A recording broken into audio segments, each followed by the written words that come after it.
The card reader made that soft, final sound that always means no, and for a moment the entire coffee shop seemed to pause around it, as if even the steam from the espresso machine had stopped rising. And if you have ever stood there with your hand hovering uselessly over a counter, heat creeping into your face while strangers pretended not to notice, you know how heavy that silence can feel, how it can make you wonder when pride became so fragile and when needing something as small as coffee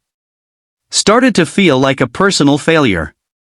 She stood there in a tailored beige blazer that didn't quite hide the tired lines around her eyes, holding a paper cup she hadn't earned yet, her shoulders straight but her breath shallow, while a uniformed security guard waited with polite stiffness, not aggressive, just firm, doing his job in a downtown building lobby in Chicago that smelled of roasted beans and ambition. And what would you have done if you were her, knowing that one declined transaction could undo years of carefully built confidence, knowing that the world rarely gives you space to explain the invisible cracks in your life?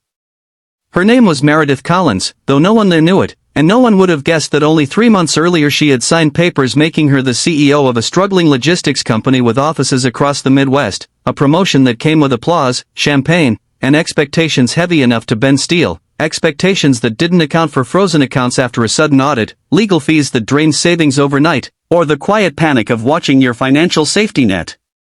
vanish while still wearing the same polished smile to work every morning. Behind her, shifting his weight with the restless patience of someone used to waiting, stood a man named Thomas Reed, a single father whose mornings were a blur of mismatched socks, forgotten lunchboxes, and whispered prayers over his sleeping son before dropping him at a neighbor's apartment. And if you looked at Thomas you might have seen only worn jeans, a faded jacket, and hands rough from warehouse shifts, but you wouldn't have seen the nights he stayed awake calculating bills, the grief of losing his wife to illness 2 years earlier, or the way his son's small hands still reached for him in the dark. When the guard gestured gently toward the exit, Meredith nodded once, the kind of nod that says I understand even when your chest is screaming, and she turned slightly as if to step aside, and in that moment Thomas felt something twist inside him, because he had stood in that exact place before, different counter, same humiliation, same tightness in the throat, and he remembered how one small kindness back then had kept him from breaking completely, and he wondered, as maybe you're wondering now, if stepping in would help or just embarrass her more. Without making a scene, without even fully understanding why, Thomas moved forward and placed his own card on the counter, his heart pounding harder than it ever did at work, because $10 mattered to him, because every dollar mattered, and because kindness sometimes costs more than we think, and Meredith turned back in surprise, her eyes meeting his for a fraction of a second that felt longer than it was, a look filled with confusion, gratitude, and something dangerously close to tears. The transaction went through, the guard relaxed, and the coffee was suddenly just coffee again, but Meredith's hands trembled as she wrapped them around the warm cup, feeling something crack open inside her that had been tightly sealed for months, and as Thomas stepped back into his place in line, already telling himself it was nothing, that he would make up the difference later, she felt an unfamiliar ache in her chest, because she had spent years being the one who fixed problems, who signed checks, who approved budgets, and now a stranger with tired eyes had saved her from a moment she didn't know how to survive.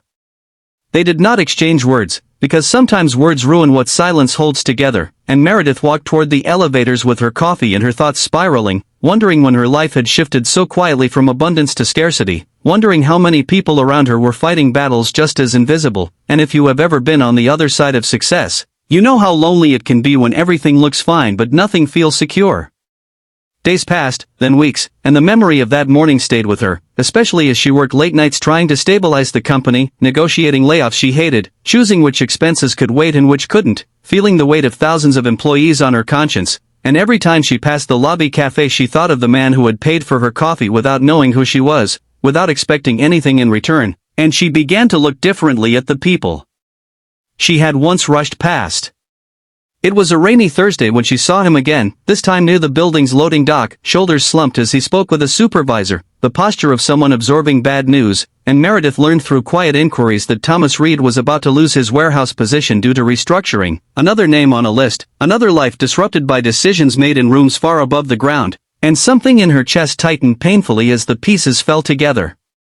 Meredith did not swoop in like a savior, because life is rarely that neat, but she asked questions, reviewed files, and pushed for programs that had been sitting unused, workforce retraining initiatives she had once seen as numbers on a spreadsheet, and within weeks Thomas was offered a position in logistics coordination, a role that fit his experience and offered stable hours, something that would let him see his son before bedtime, and he never knew that the woman who signed off on it was the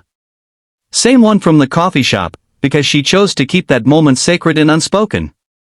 Months later, as Meredith's accounts were unfrozen and the company slowly recovered, she stood once again in that same cafe, this time with her card working, her posture still straight but her heart softer, and she watched as Thomas walked in holding his son's hand, the boy laughing freely, and she felt a quiet, overwhelming gratitude for the strange symmetry of life, for the way kindness moves in circles, returning to us changed but recognizable. If this story made you pause, if it reminded you of a moment when you helped someone or wished you had, take a second and comment below about what kindness has meant in your life. And if this story truly touched your heart, gently reminding you of the power of small choices and second chances, please consider liking, sharing, commenting, and subscribing, so more stories like this can reach people who might need them today.